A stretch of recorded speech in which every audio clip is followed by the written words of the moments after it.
Hey, it's Lisa Z from RCP with Jim and Laura here.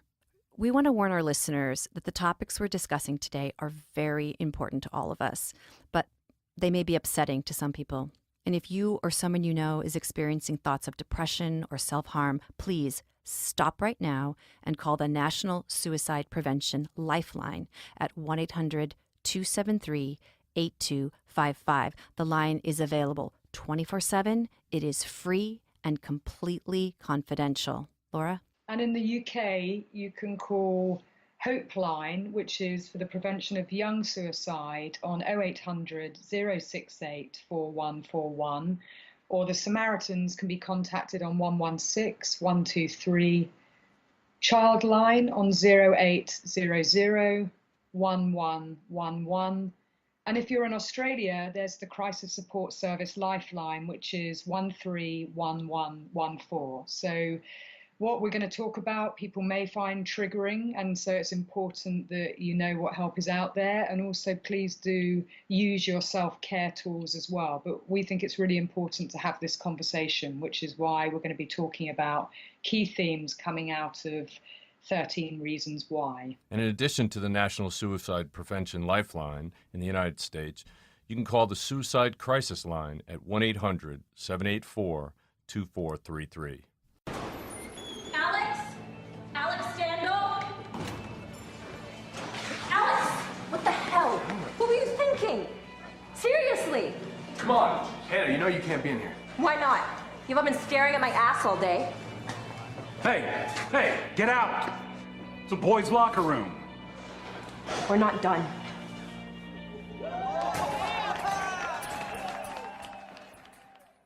Did you know you can get the next episode of Real Crime Profile right now on the TuneIn app? On TuneIn, new episodes of Real Crime Profile are available a week early. So download TuneIn today and listen for free. And I was an asshole, and I'm sorry. And I could never make it right.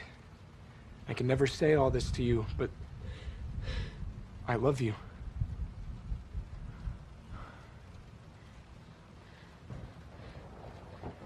And I will never hurt you. Clay. I'm not going. Not now. Not ever.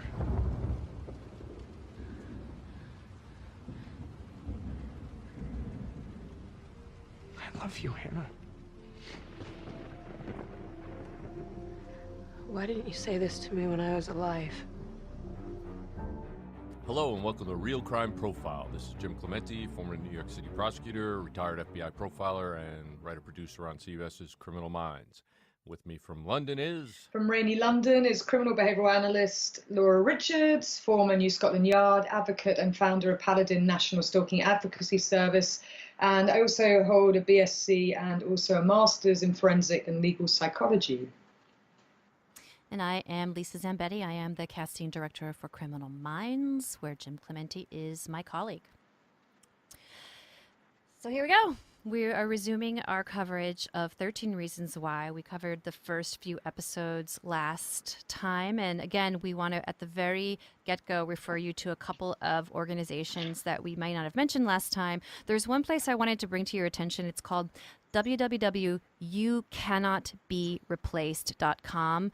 And that mantra, "you cannot be replaced," when I read it on this website, just struck such a deep chord with me. I really urge you to go to it. It's a wonderful organization.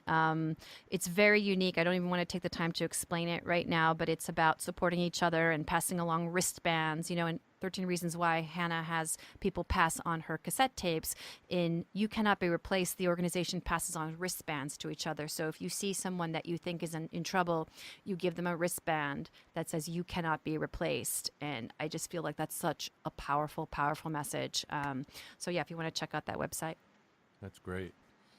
And yeah, we're talking about now episode 4 of 13 Reasons Why, the original Netflix series that deals with teen suicide and the potential plethora of reasons why people might think about committing suicide.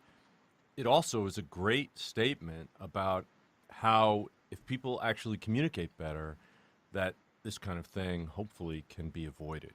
We're going to catch up now to episode 4, which is all about Tyler, who is this kid at school who works for the newspaper, and he's a budding photographer, and he's always around everywhere with his camera, which means that he can be anywhere and have access to almost any place on campus and around school and not really be questioned because he has his cameras. And we come to find out, or at least Hannah describes him as being her stalker. She feels like she's being watched. She's not sure who it is, and she wants to find out. And it turns out to be this kid. Laura, do you want to talk about that? I would, really like to talk about this because I think that actually there's a number of misconceptions here. Certainly, there's an opener around, we are a society of stalkers. Well, I have to challenge that because we're not a society of stalkers. Yes, there is something about our lives are online now. So people post on Instagram, on Facebook, on Twitter. But looking at those things does not make you a stalker. So I just want to right out the gate say, Paladin National Stalking Advocacy Service, we do have a clear definition of what stalking is. And it is a pattern of unwanted and fixated and obsessive behavior, which is intrusive and causes fear of violence or serious alarm or distress. So it's a repeated pattern of behavior, and it's something that creates a fear within someone, and it's very intrusive. But it's a fixated aspect. It's when someone has an intense preoccupation with another. And I think the way that it's introduced here of, talking about the society of stalkers and that stalking someone in real life is a whole other thing is what she says. Well, actually, most stalkers, I can hear Jim already reacting to that because most stalkers will do both online and offline behavior. And stalking isn't just about someone physically following someone else. It's a whole range of behaviors. Some are direct behaviors, some are indirect behaviors. So I think that this particular part isn't well done for me. They don't portray it or characterize it in a helpful way. And we're constantly saying to people when they joke about stalking, I followed you on Facebook, on Stalker Book, and call it in this vein. But actually it is about fixated behavior. And of course, people live their lives online and offline. So I think it's important to call it out for what it is. And of course, later on, we hear a little bit more about the impact that it's having on Hannah. So that's when it starts to transition, her saying that she thinks somebody's watching her, someone's invading her privacy, and she's creeped out by it. And then we have this scene, don't we, between her and Courtney. Courtney coming over, they decide they're going to catch whoever this person is. And they lay a trap, which actually I know a lot of people who do this kind of thing when they don't know who it is. And so they come up with this way of using like a stun light. But of course, there's a number of other themes that come out of Courtney going to stay at Hannah's, where they decide to have a little bit of what they call courage. So they have some alcohol, and then they start playing kind of like a truth or dare type game. And things start to take a different turn, don't they, in terms of there seems to be some sexual fluidity here, whether it's experimentation, call it what you will. Teenagers do tend to experiment, of course. And, for Hannah, it looks like it's just more about experimentation and going with it. But for Courtney, we start to understand that maybe she has an interest in girls more so than Hannah does. And when Hannah hears the photographs being taken, she's attuned to it. And I think that's another important thing for victims. They hear things that other people don't. They adapt and they attune, they become hypervigilant. And so she hears the click of the camera and she basically grabs the stun light and she shines it in Courtney's face first to get her off of her, and then opens the window and puts it outside. And of course it's revealed to be Tyler, the geeky kid from school who takes pictures for the school paper. And, I'm not sure who is the most shocked in this scene. Is it Tyler or is it Hannah? But sometimes when we don't know who it is who's doing something to us, the anonymity of it can become much creepier and scarier when you don't know who it is. But now she knows, and she feels sort of humiliated by it. And we have a number of scenes between Clay and Tyler, and also Hannah just talking through how his behavior made her feel. I don't know how either of you felt about the scene. What did you think, Lisa? I just wanted to ask you a question. Do you think that he was stalking her, or was he a peeping Tom? Or Well, I correct mean, me if I'm wrong. That stalkers want their stalkee to know that they're there and to feel afraid and terrified. not Do you necessarily. feel that Tyler? I think Tyler thought that he was anonymous, and she didn't really realize that he was taking her pictures and peeping on her. I don't know. Is there a difference, or? Well, I Well, think we have to remember stalkers are motivated by different things. So even to talk about them like they're homogenous is Mhm. is not a true representation of what we exactly. understand about stalking. So here we have someone in his day-to-day life, he kind of says, well, I get to stalk people because it's my job. Well, no, taking pictures and doing, something legitimately, and there is a fine line between, for example, what the media and the press were doing to Princess Diana and other celebrities. There's a very fine line here. When it becomes intrusive, when it borders on creating fear for somebody, then that's when we get into harassment and stalking. But for him, for me, it's motivated by him wanting to invade her privacy. He clearly has an infatuation with her and is fixated and fixating and obsessive about her. And we hear him talk about that later on, that he enjoyed seeing her authenticity, as he called it. But this is creepy behavior. I mean, this is a guy, Yes. these are gateway offenses, and I am very concerned about that type of young person, young man in this situation who is behaving and acting out in this way. It's predatory behavior, and he has crossed a line. It is a criminal offense, and that's what I liked about Clay challenging him, saying that it was a criminal offense and that he needed to be sanctioned for it and holding him to account for it. And he called it, he said it was an invasion of a minor's privacy. It's a crime. Actually, it's a crime called stalking. It's very simple. And he could be arrested for that, even though he says, I stalk everyone. Well, here's somebody who does need to be held to account.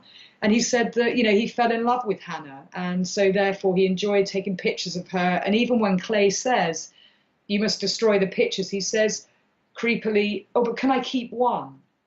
It's creepy shit, I'm afraid. And this is a Yeah. kid that's very concerning and needs to be held to account. What do you think, Gypsy? Right. Well, first of all, to answer Lisa's question, peeping versus stalking, peeping is a form of stalking. It is one, as Laura said, it's a gateway offense, not only to stalking, but to other even more violent and serious crimes.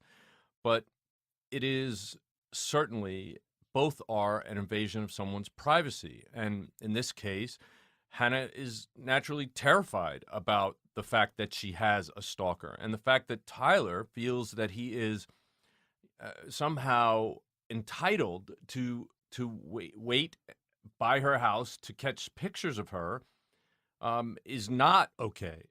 And what makes it really even more insidious and criminal is that he believes it is justified. When Clay confronts him, he said, no, it's not that I'm stalking her. I love her. Well, that is one of, erotomanic stalkers say that all the time, and they're very deadly. They're people who kill their victims eventually when the victims don't, reciprocate the same kind of love. And so this is absolutely not a justification. And for Tyler to feel justified because he, quote, loves her, it clearly sets up a situation in which Tyler can become dangerous. And that is not a good thing. So, by all accounts, this is a very, very risky, dangerous criminal behavior that Tyler is engaging in. And the fact that he feels he can rationalize it actually increases the risk to Hannah. It's important to acknowledge what Hannah says about the impact on her. And this is really where the intrusion, the kind of the creepiness and making somebody feel unsafe. She says she never stopped feeling afraid.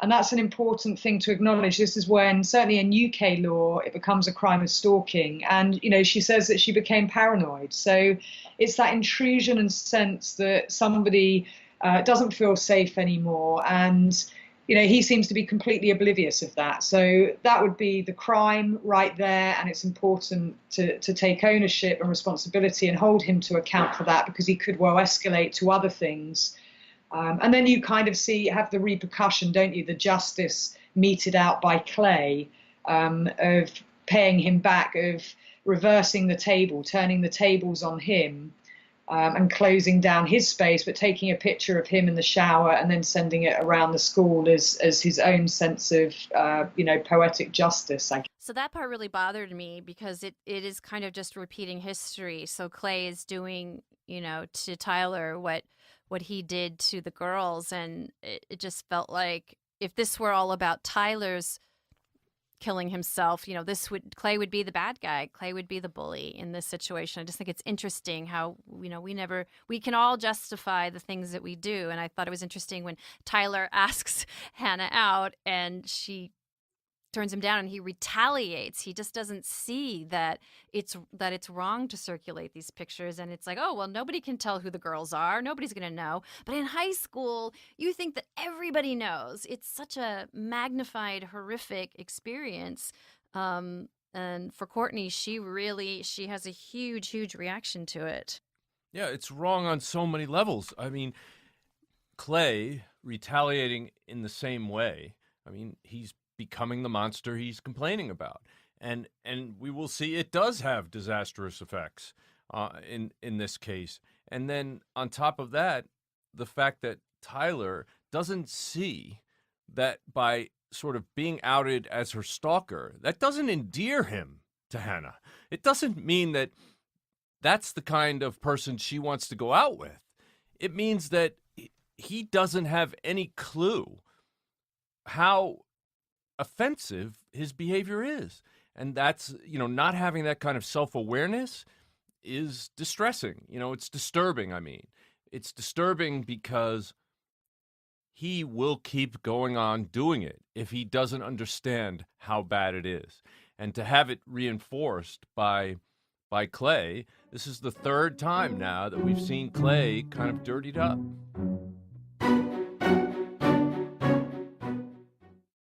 Real Crime Profile is brought to you by Rockstar Games and L.A. Noire, the dark detective crime thriller set among the violence, glamour, and corruption of 1940s Los Angeles. Out now for Nintendo Switch, Xbox One, and PS4, L.A. Noire allows you to scour crime scenes, pick up and examine objects, interrogate witnesses, and determine who is telling the truth or lying to cover up a brutal murder. Solve crimes inspired by real cases from one of LA's most violent decades. LA Noire from Rockstar Games, out now, rated M for mature. Order now at rockstargames.com/LA Noire. I think that for kids, giving information about what can be part of the high school experience, these negative experiences that can occur, these do happen in real life. And as educators, we have to be aware of that. We have to help to promote to our parents that these things are happening. Even before Clay takes that picture of Tyler's backside, you can see that there are all these broken windows in Tyler's room. So because of the tapes, all these other, I'm going to call them douche bros. I'm sorry if that's an offensive word, but all the douche bros and the jocks have been, throwing rocks at his window and bullying him, so this is just perpetuating bullying. Unfortunately, Hannah is perpetuating, bullying times 12. Yeah. Well, this is her sense of justice being meted out, isn't it? And that's why I do have a problem with the way she now becomes the aggressor and turns the tables. And I feel very uncomfortable about that in terms of what's happening. It's kind of like killing people to tell you that killing is wrong, isn't it? Ultimately, there's an irony there. There is. I think that we're supposed to feel uncomfortable. I think we're supposed to see how everybody can be guilty. You just never know what people's motivations are. And I think the backdrop to all this is that Hannah's parents are dealing with their own severe loss and how it affects their lives. And it is a very unfortunate side effect of suicide, that the people that are left don't understand and are hurt by it, and they miss the people that are gone, and they wish that they could have helped and they could have found a way to make that person feel better and not commit suicide. And it's it's just a terrible tragedy. There's just no good in it, and very, very, very difficult circumstances for everybody, including the person who committed suicide. It's just sad. It's terribly sad that the confluence of events brought her to the point where she felt her only way out was to commit suicide. Okay, so we're moving into episode 5 now, which is all about Courtney, we realize. One thing we don't mention is that this episode takes place in Halloween, and, you know, a lot of women, or a lot of girls, love to dress up for Halloween. They really get to express themselves in all kinds of sexy outfits and all kinds of other things, but there's definitely a backlash. So Courtney's been giving Hannah the cold shoulder and you know, pushing her aside ever since the picture debacle, and Courtney's convinced that they can be identified in the picture when clearly that's not the case. I mean, nobody really knows who's in this picture, and they're pointing fingers at all kinds of people. Right. So even though Courtney and Hannah made up, then Courtney gets kind of confronted because somebody does figure it out, and this dude starts soliciting her for 3 ways, and she basically lies her way out of it. Tells them that it was Hannah and Sky that were making out. And then she starts giving this guy intimate details of Hannah's night at the park with Justin and, you know, making it up and throwing Hannah under the bus in a even more offensive, deeper way. So it's just kind of like, it seems like nobody is immune from becoming a bully. Everybody, you know, they get hurt, so they're going to hurt others. And that's the way they're going to play it. And again, it's quite immature. It's absolutely unnecessary, and it causes a ripple effect that is going to be felt for a very long time in this town. The confrontation is quite an important one, though, isn't it? Where she says to Courtney, "Don't hide behind me because you don't like who you are." I thought that was quite a strong and important line, you know, where someone throws their shadow out onto somebody else, where they project because they want to transfer and, you know, put the emphasis on someone else with great expense. I mean, for Hannah, here she is again, coming under fire and being, you know, the brunt of somebody else's, you know, upset.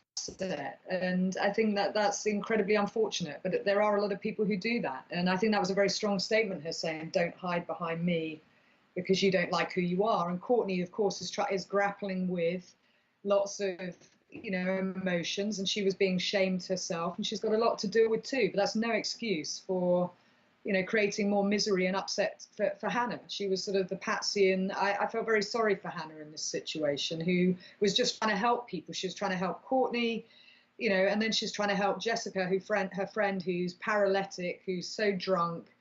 And even though Jess was horrible to her and slapped her around the face, for nothing that Hannah did, she's still trying to help her. And so you have this kind of characterization of Hannah of somebody who's a supportive friend, always looking out for you. And unfortunately, she just keeps getting dumped on.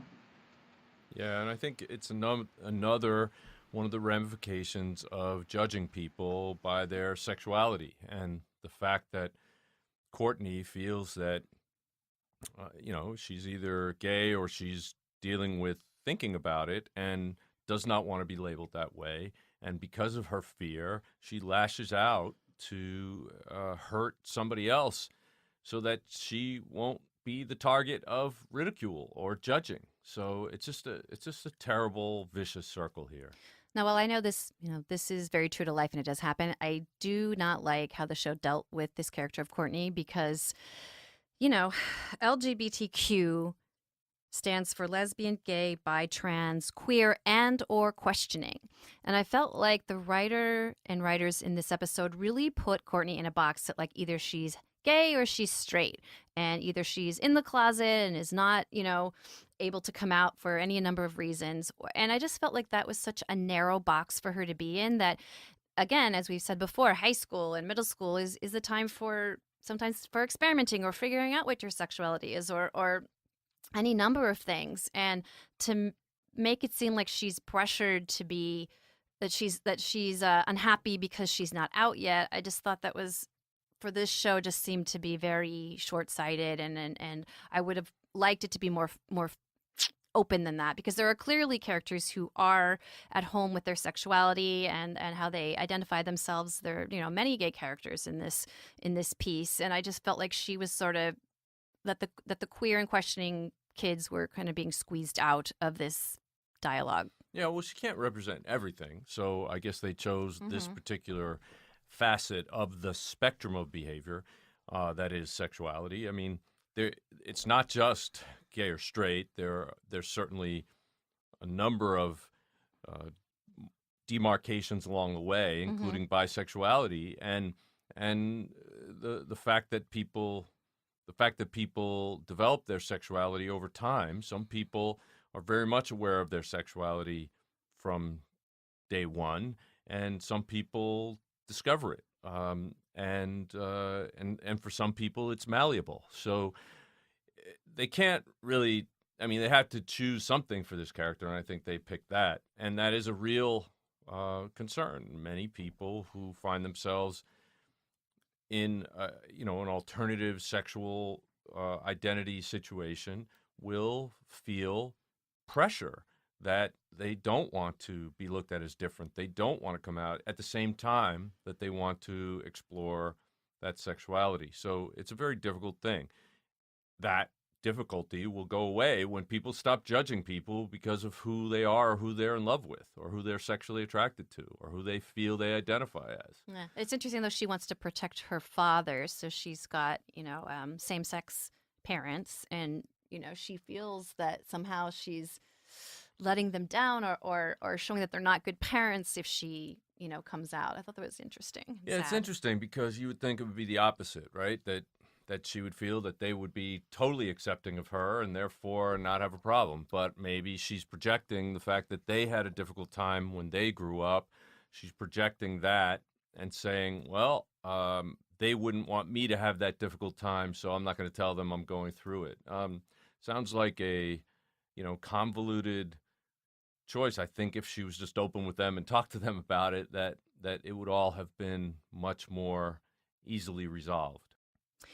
So in this scene, we go to this dance, and it is a nice moment to see Hannah being happy and finally feeling like she has friends. And there's a nice little connection. The show does a lot with objects and objects connecting through the past and the future.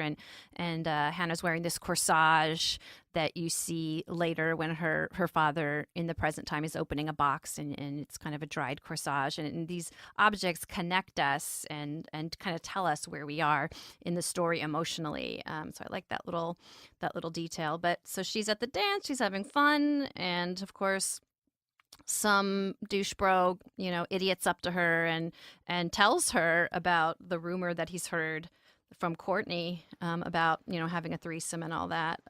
It's just horrible and it's thoughtless and devastating to her. And of course he says it and, in front of Clay. And so she's just got together with Clay in a sense. So you get this feel of happiness that, they've connected on a different level, and it's very short-lived.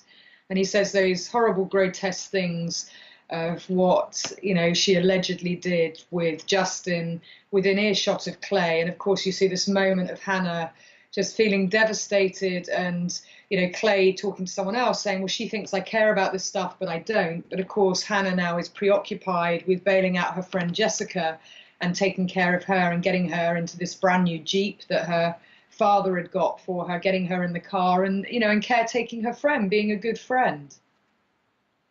Right. She was a good friend. I mean, that's the thing. She tries to be there for all the people around her. This is not going to be the last time that she tries to, help somebody. So that's the dance. And of course, poor Clay. It just goes wrong. One thing I did that did bother me in this scene that they start to get more and more explicit about how Hannah killed herself. And I really didn't like that. It just they show her for a brief second with, blood coming down her arms. And I just was like, why? Well, why do we, I thought it was better when we just, had to use our imagination or not have to get so specific about that. But well, of course, the show got some criticism over that, and we'll talk about it in the last scene. I actually don't have a problem with that. I think that suicide is ugly, and, in the sense of the act itself and what she does, It's not pretty. It's the same as, Yeah. when we talk about homicide. And yes, it's jarring, it's upsetting, it's difficult to see it. There are some who say that it's kind of sensationalized and kind of gratuitous and maybe a bit extra in terms of the way that it's portrayed. But I think it's an important thing to bring back into consciousness just, exactly what it means and, how devastating it is. I think you have to start to have those conversations, and they use imagery. I think it's an important part of the conversation. But that's just my personal opinion. Sure. In this episode, we also see for the first time that Clay's mom is a lawyer, and she's meeting with Principal, played by Steven Weber. And it's very interesting here. They dropped us this little detail that made me think about it all throughout the rest of the show, where the principal says, it's terrible to have lost 2 students, and it just kind of breezes past that little detail. And we do come to find out that more than Hannah have been lost in this time period. And then we have the scene with the counselor Derek Luke, talking to Tyler, complaining he's been pantsed. And the counselor is like, what does being pantsed mean? And he starts almost blaming Tyler, like, well, what did you do to make them pants you? I mean, that to me just rang really false. Like, I don't know why all of a sudden he would be so dismissive. I mean, do you? I mean, it's victim blaming, right? Yeah, but why would a counselor do that? Because they do. Because they do.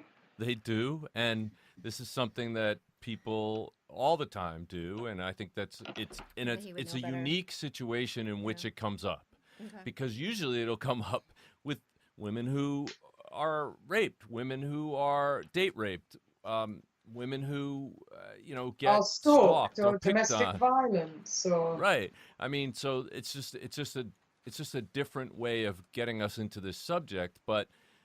What did you do? How many times have we, when we covered the Nicole Brown Simpson murder, we talked about the history, and what did the 911 operator say to her? What did you do? Did you do something to make him angry, right? This is exactly the same kind of thing in my mind. And although in this particular case, Tyler did have a lot of baggage, Tyler did bring this on, but that doesn't justify somebody doing it to him. So I thought it was a very poignant way to sort of flip the script on how this really usually goes down and change the target of that kind of victim blaming. Yeah, I agree with that. And we hear it all the time. So I think it's an important thing to have in there. And of course, the victim blaming continues, as a theme. But we are hearing the unique victim's voice throughout this. And I do think that that's what makes this unique. And from the victim's perspective, we're hearing that narrative, which I applaud them for doing. I think that, we're getting that unique insight, and that's important with this show.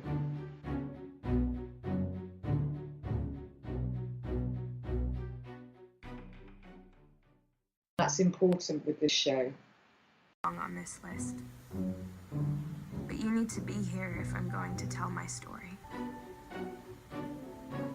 If I'm going to explain why I did what I did. Because you aren't every other guy. Good old Clay is making his way through these tapes. The other kids are just getting more and more worried that he's going to spill the beans to somebody he shouldn't, and they try to scare him. The bros get him into a car, and Alex tries to scare him by speeding. And then Alex's dad, played by good old Mark Pellegrino. Do you know Mark Pellegrino? Yes. He's a wonderful actor. He's been on Criminal Minds and a million things. Pulls him over, and you realize that Alex's dad is a cop. Yeah. Which is interesting. And I want to say something about this because people just brush right over this, scare him by speeding. They were going 120 miles an hour in a suburban situation. And recently, somebody I know told me that their sister was pulled over for going 114 miles an hour in a 30-mile-an-hour zone. And unfortunately, last year, I lost a family member when somebody was going 107 miles an hour in a 40-mile-an-hour zone and killed her. That person is going on trial for second-degree murder.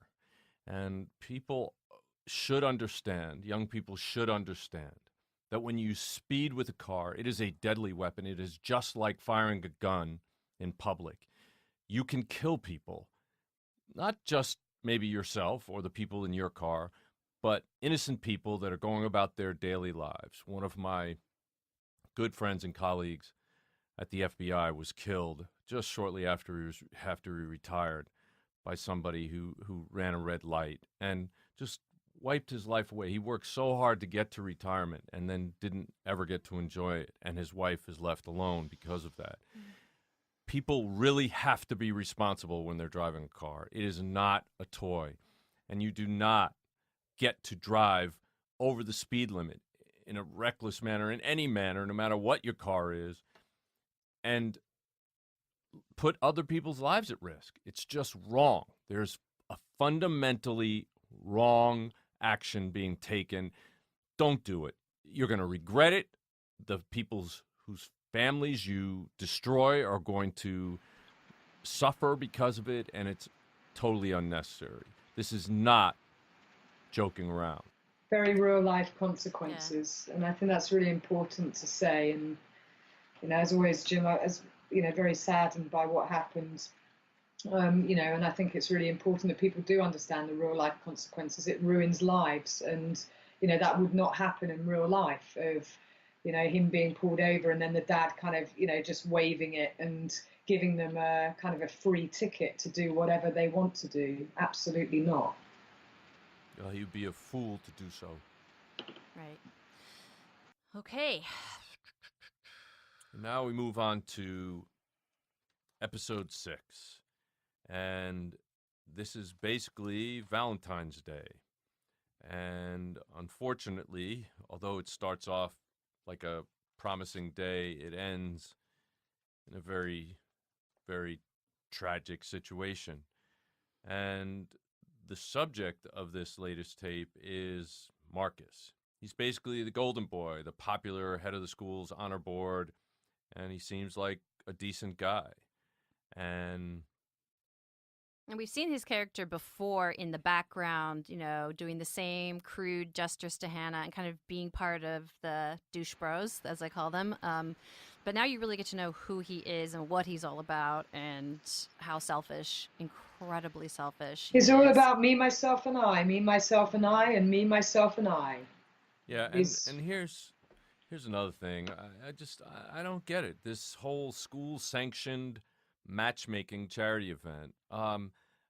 What's that all about? What, putting people together to go on a date. A date, is an intimate thing. Even if it's in public, it's an intimate thing. And putting kids together like that, just matchmaking like that, just seems to be a little irresponsible, especially when you put somebody who's vulnerable together with somebody who's going to take advantage of them.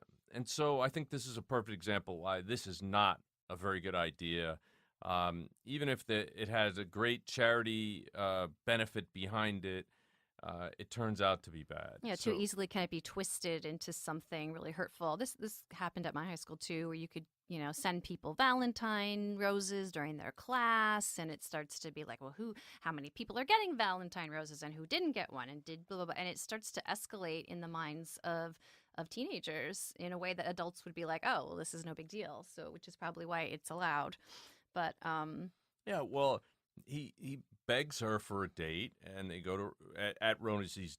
Excuse me. He begs her for a date at Rosie's diner, and she finally agrees, and she shows up, and then he doesn't, and for a full hour, and then he does, and he's got half the football team with him, and she's pissed off, and it's kind of a total wreck from the beginning, and then he basically pushes her way in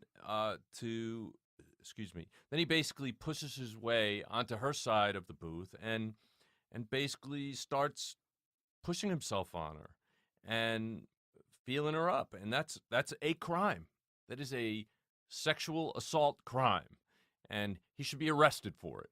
And it's not something that you just brush over. It's something that he did in public and should have resulted in an arrest. It's just unfortunate the way it's kind of dealt with in this situation. It is. Oh, sorry. Go ahead. It is unfortunate how it's dealt with in this situation, and you see, him testing the boundaries, and you see all the guys in the background all laughing and kind of, giggling, and she's just left there on her own, feeling absolutely devastated again. And feeling that she's to blame somehow, and then you get the Zach character who sits there and sort of says nothing.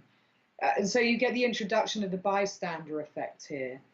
People sitting around doing nothing, understanding what's happened is wrong, but doing nothing about it. And the bystander effect is an important theme that comes up time and time again, but they don't really explore it in too much detail other than just having it there, as a theme. And I would have liked to have heard this talked about a little bit more, because the show does have the Beyond the Reasons sort of short 23-minute kind of cast, and Selena Gomez talking about the show. And I believe, Lisa, was this the extra that they put in when they came under extreme criticism, or was this always part of the show? Do you know? Believe that was part of the show, and there was even more that they did afterwards.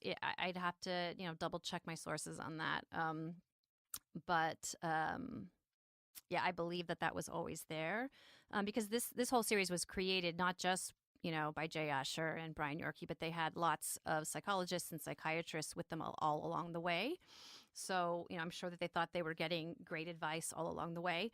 But I wanted to ask you about this sort of sick test that Marcus is putting Hannah through as he seems to stand her up and kind of keep texting her to keep her waiting. This sort of DTL test down to fuck. DTF test down to fuck. So if she waits for him over an hour, that means that she's waiting because she's a slut and she wants, she's desperate to have him. And I think that was just is just sickening to me, but I'm sure is very real. It sounds like a real common thing that college guys and sports team members would talk about and brag about and encourage each other to do, and it's despicable. And I think another thing that happened when he forces himself on her and starts sexually assaulting her, she can't move and she can't speak. She's paralyzed, and she also can't help thinking it was her fault. And that's just such a terrible ramification of this, that because she is in this situation, she's paralyzed with fear, and she blames herself. It's just terrible. The victims have this, unfortunate, innate sense that somehow they brought this on, and it's not true. It's not true at all. This guy violated her rights, violated her space, violated her body, committed a crime, and she has no hand in it at all. And he's doing it in public, right, and nobody's stopping him. And she feels like, oh my God, why does this keep happening to me? And why am I so stupid that I waited here for him? Why didn't I see that this was just a joke or a prank? And I mean, her self-esteem must be just plummeting. Like, I'm so stupid. Yeah, and so you hear her in a narrative, and of course she hopes Marcus will kind of restore her faith, having been through the photo being sent round everybody, and so she now starts to attribute it to herself and own these behaviors, rather than actually know the behaviors and responsibility sits with those individuals, these disgusting individuals who are objectifying girls and women and feel entitled to just take what they want. But of course, we know this is going on in schools. This is a true life depiction. I know this is happening. Most schools and colleges. This isn't just unique to Liberty High. And that's why we need to have this real conversation, because it's the girls and the victims who end up owning it. And she was already vulnerable, and it's the double, and triple. It's the accumulative impact, the drip, drip, drip that takes effect, and it's absolutely disgusting.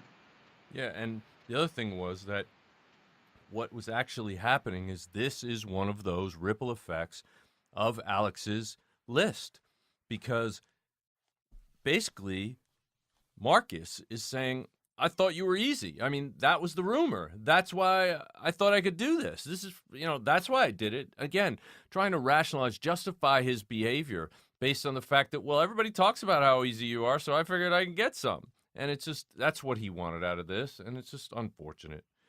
I mean, for Hannah, that she is suffering through no fault of her own and blaming herself through no fault of her own. And she keeps getting shamed over and over again in front of everybody at the dance, at the diner, the this and the that. And it's just compounding. It's heartbreaking. It's humiliating, truly humiliating. And, she's not just paranoid and being stalked, but it's just, layer upon layer, which is the challenge. Once you get into that negative echo chamber in your head, it's very hard. It is accumulative. And she sort of talks about it as the beginning of the end, how that negative echo chamber works in her head and is reinforced time and time again by other people's actions.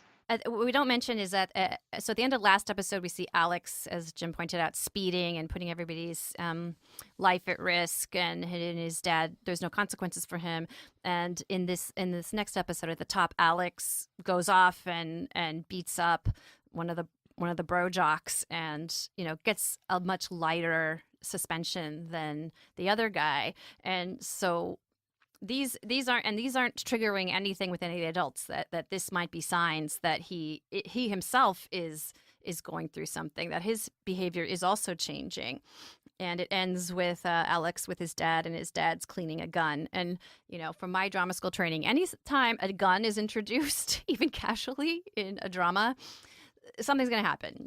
That gun is going to get used at some point. What do you think of this epitaph that Hannah talks about, that she heard of? Boxers don't try. I think it's a Bukowski quote.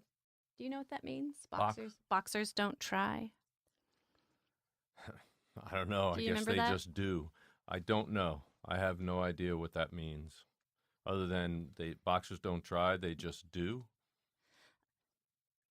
I don't know. I'm going to have to look that one up. I thought it was something that you would have heard of, and I'm going to try to remember what it. But that's the end of episode 6, right? Is that what you're talking about? Yeah. Okay. But once again, at the end of episode 6, we're left with a school administration that is basically stepping back and saying, well, the fight didn't happen on school grounds, so it doesn't really have anything to do with the school. And it just reminds me of other institutions that are only concerned about their image and not so concerned about the people they're there to protect and educate. And it's institutional blindness, and it is very unfortunate because they are in a position to know so much more about what's going on, and they can encourage kids to avoid these kinds of behaviors and also help repair things when they happen. Let me get back to that epitaph. I just want to clarify this. So Hannah brings up this epitaph from Charles Bukowski on his headstone. It has the picture of a boxer, and above it, it says, "Don't try." And what it means is that life is a struggle, and don't even try. So this is one of the first, real overt things where she's really going down this road of life isn't worth it. It's too much of a struggle. There's too much pain. I don't know. It's weird. It's up to interpretation, because I think that boxer is threatening, and it's like, don't try me. Don't even try it. I don't know. It's weird. It's certainly open to interpretation. That is one of the interesting things about the English language, that it's so easily manipulated and misinterpreted. So before we move on to episode 7, we're going to be signing off, and I just wanted to give the website of the Suicide Prevention Lifeline.org. So it's Suicide Prevention Lifeline, all one word.org. And if you go there, you'll see there are definitely different focused groups that you can talk with. So there's a lifeline for veterans, deaf, hard of hearing, Native American, LGBTQ, disaster survivors, all whoever you are, wherever you are, there's somebody who will talk to you about what you're feeling. Yeah, and remember, the National Suicide Prevention Lifeline is 1-800-273-8255. The Suicide Crisis Line is 1-800-784-2433. And the Teen Line Crisis Line is 1-800-852-8336. And the Hope line for teenagers in the UK is 0800 068 4141. Samaritans 116 123. Childline 0800 1111. And Paladin National Stalking Advocacy Service if you're being stalked in England and Wales 0203 866 4107, and you can go on the website www.paladinservice.co.uk. And thank you for listening to Real Crime Profile. If you like our podcast, there are a few things that you can do. You can take 2 minutes and go to Apple Podcast and leave us a 5-star review. You can also check out all Real Crime Profile offers and promotion and our sponsors in our show notes. Another thing you can do is go over to Facebook and like our Facebook page. And one last thing is please tell all your friends, family and colleagues about us and spread the Real Crime Profile word. Thank you so much for listening to us. We really appreciate you. Real Crime Profile is produced and edited by Paul Francis Sullivan. Sound engineered by Terrell Parham. Music composed by Simba Tsumba. Logo art by Jim Clemente. Real Crime Profile is produced by XG Productions and distributed by Wondery. For advice and support if you're experiencing stalking in the UK, you can contact Paladin National Stalking Advocacy Service on 0203 866 4107, or you can go on the website www.paladinservice.co.uk. If you're experiencing domestic violence, call the National Domestic Violence Helpline, free phone 0800 2000 247. In the US, if you're experiencing domestic abuse and need advice, safety, shelter or counselling, call Genesis, the 24-hour hotline, 214-946-4357, or go on their website www.genesisshelter.org or the domestic violence hotline on 800 799 7233.